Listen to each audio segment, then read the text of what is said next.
We'll now discuss this issue. Interesting. There's a sophisticated information war against India. Is it coming from Canada or China? And today morning when I woke up, I got this idea and I put this tweet out. Canada's info war against India is pretty sophisticated.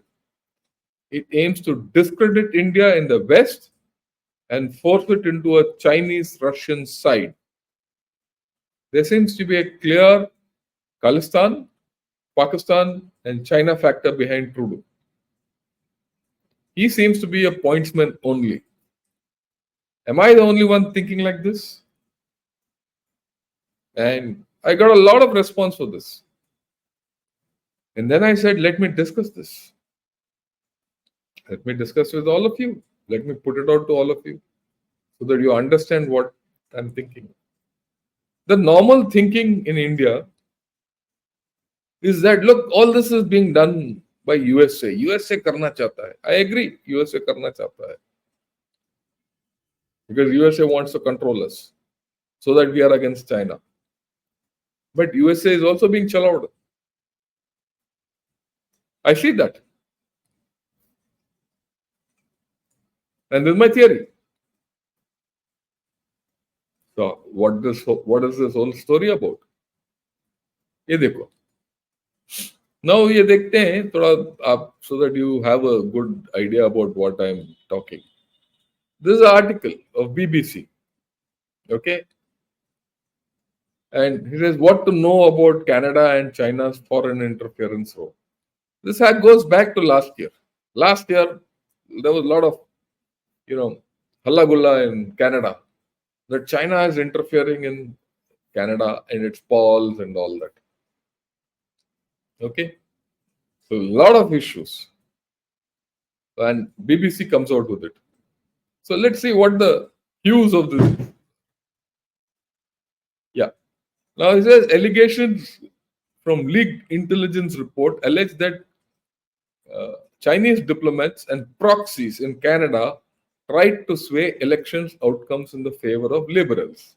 Who are the liberals? Trudeau. So they paid money so that Trudeau wins. Now, Globe and Mail is a leading reporter, leading newspaper in Canada, and Global News. Now, both of them were concerned, and in fact, their end sources are also concerned that China's Communist Party interfered by putting pressure on its consulates in Canada to support certain candidates. They paid money, and that is very clear. Okay, they paid money. Yeah. Now, what are the whole story of this funding? It's here. The reasons, he says the allegations are that China provided secret funding through its Toronto consulate to 11 candidates, liberals, Trudeau's party, who ran in the 2019 federal election. In 2019, liberals were warned one of their candidates, now a member of parliament, might have been compromised by China. So there's a China nominated MP or whatever you call it, sitting in the parliament. Now, Trudeau and that MP both have denied this. Then the MP leaves the Liberal Party. And then he'll say, he's gone to close jo bhi hai. So there's a nexus. So see the nexus between the Liberal Party and Chinese Communist Party and Trudeau. And mind you, it took me 20 minutes to go through the Chinese, what shall I say, internet search to get me this. In 2021, Chinese diplomats and proxies made undeclared cash donations to political campaigns and hired international Chinese students to volunteer for certain candidates full time. So it has happened. Now there's a conservative MP, right, Michael Chong. He and his family were targeted by Chinese government in 2021. Okay, when he tabled a parliamentary motion which accused China of human rights abuses. So now you see the story. It's very clear now that Trudeau Saab and his party have been getting money from China. It could be, it's a different thing. He might not have won only because of Chinese funding. And that's what Canadians also say. It didn't make much of a difference. But the connection is there. But there's no doubt, I'll come to it. There's no doubt of Trudeau winning because maybe little because of this. What about the Khalistan factor? What about the Pakistan factor? हमने सोचा. Okay. Then what happens? What's the next headline which is of importance to us? He says, Canada announced the public inquiry whether China, Russia, and others interfered in their elections. Proper. Right. ये सब जो भी बवाल वहां का हो गया. Immediately next month, this lady, Melanie Joly, their foreign minister, she goes to China to mend relations. लिखा है, देखो आप. I'll show you full so that you see for yourself. Wang Yi and Melanie हाथ पे हाथ. This is 4 months ago. Okay, pledged to mend relations after foreign ministers meet in Beijing. So happiness. So there is a nexus,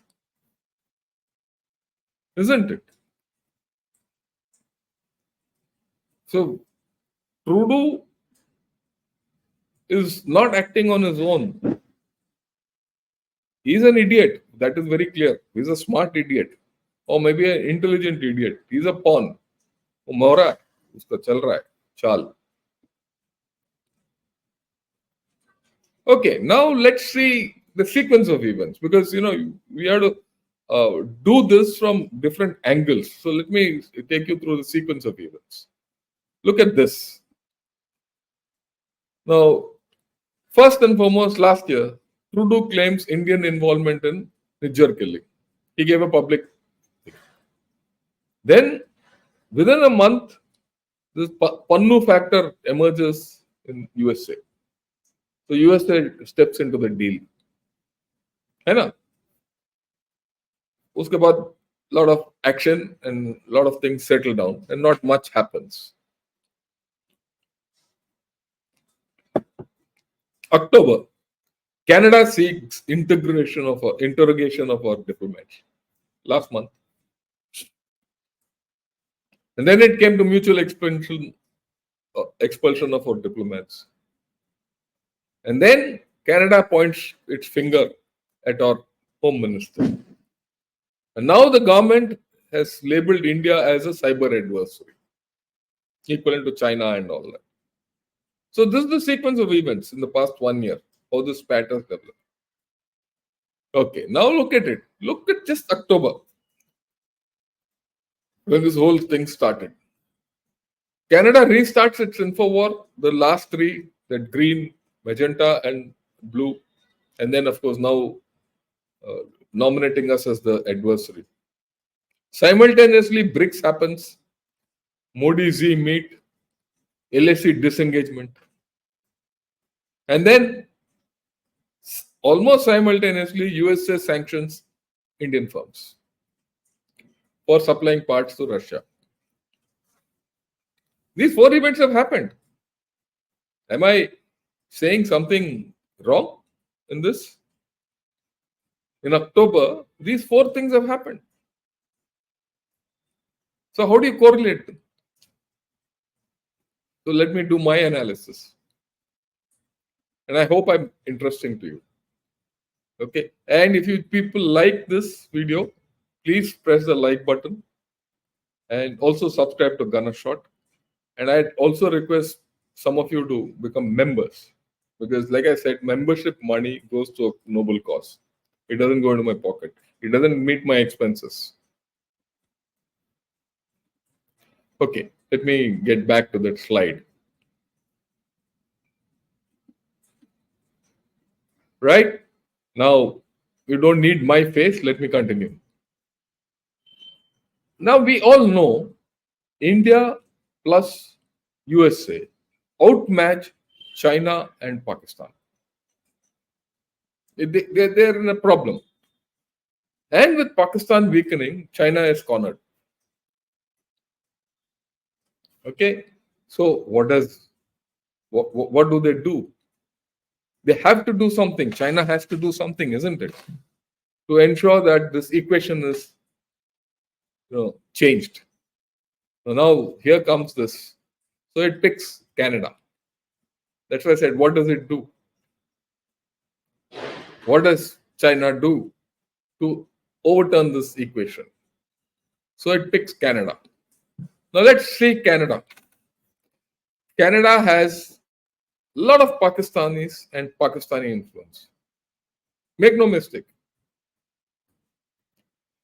And there's a lot of Pakistani influence in USA also, but I'll come to that later. And then it has a Khalistani influence, and they're politically strong, the Khalistanis there.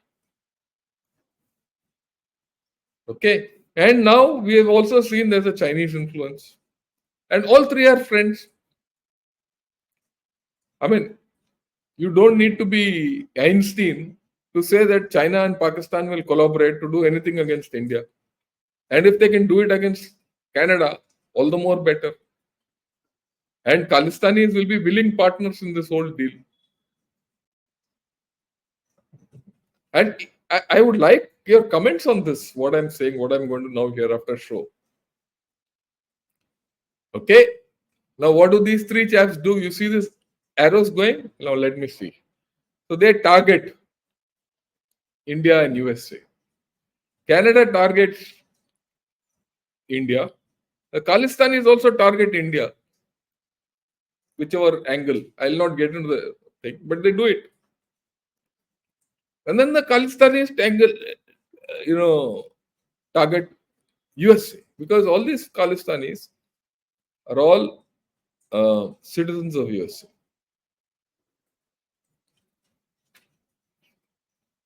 Okay, so there's pressure on India, and USA is getting compromised, or rather oriented to be against India. Okay, what next? Then here comes Pakistan. Pakistan has a very strong lobby in USA. And in fact, that lobby is so strong that many people in USA don't like India. So you see articles coming up against India in leading newspapers like Washington Post and New York Times, or for that matter, Foreign Affairs, where they say, oh, Indian democracy is backsliding. It's no more a democracy. It's almost half an autocracy. And then they start bad-mouthing our prime minister. And then they start saying India is very close to Russia. So why should we help it? So this from Canada and Khalistan and Pakistan, you have a different story coming up now. China is in the background. China has vanished from the background. Oh, unke more hain aage. Now, like I said, the Pakistan lobby starts action, and also Canada starts acting. Canada starts acting on USA. It invokes its closeness. After all, Canada can't be left alone because USA has great interest in Canada, and they're mutual of five eyes and all that nonsense. So they start acting. Ignore that Russian thing a little later. I'll come to that. Russia is still in a corner. Now, USA starts acting against India. So we all believe that USA is playing a double tone. I agree it has its own interests, but USA has been instigated. So now you are facing pressure from Canada, Khalistan, and USA. Or when I say Khalistan, Khalistanis. Okay? Now Pakistan and China are out of the equation. See how things are happening, how things have evolved. Right. And then China appears on this side by BRICS or ye ha raha hai, wo ha raha hai. First, it pushes Russia into a corner. Russia is cornered because without China's support, Russia can't survive. Whether giving it aid, I won't say aid, items of military value or electronics or whatever it is, and buying their oil, Russia can't survive. So Russia starts playing the Indian tune, or rather the Chinese tune to get India over. And it's in Russia's interest also to have this RIC triangle. But largely Russia is sidelined. And then and then China makes an overture to India. What happened in BRICS? So where is India caught now?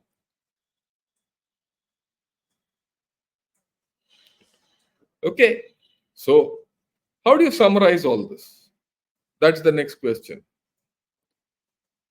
India is isolated today.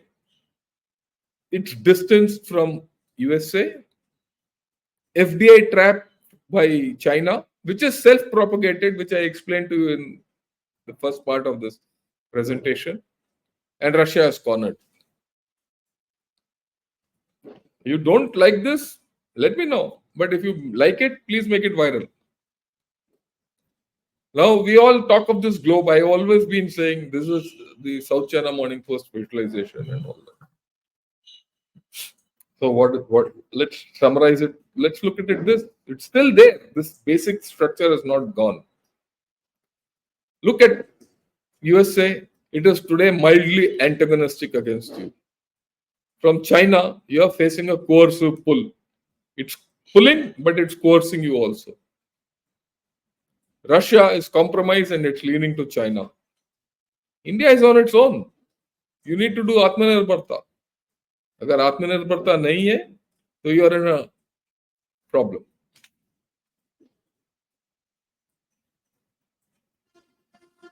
So this is what it is. Are we alive to this? I don't know. I don't know if we are alive to this way of thinking. Look, I am very confident that our government is alive to this. Okay.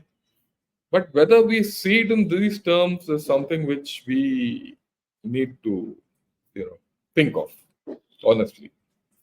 You need to rethink the whole story as to how this thing is going to go.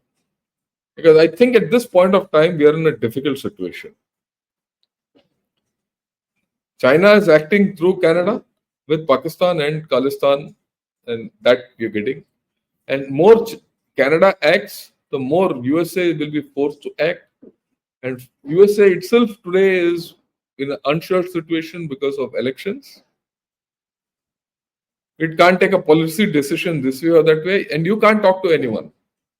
And in this next 1 month, this Canada will continue to ramp up its diplomatic or whatever you call it, information war.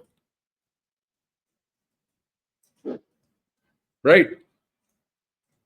It's only vitiating the atmosphere. The more the atmosphere is vitiated about Canada, it's vitiating the atmosphere in Canada. The more the West will rally around Canada. The more the West rallies around Canada, they will like to push India out. And the more that happens, you naturally will now go towards China. And China is pulling you. अब आया समझ में FDI. So, you have to see this in this larger frame. And Russia is not can't do much. Russia is looking after its own interests. So it's a limiting factor. So I hope you people have liked this. And if you like it, put it out. Put that thumbs up and all that. And please subscribe to Ghana Shot. Bye. I am sure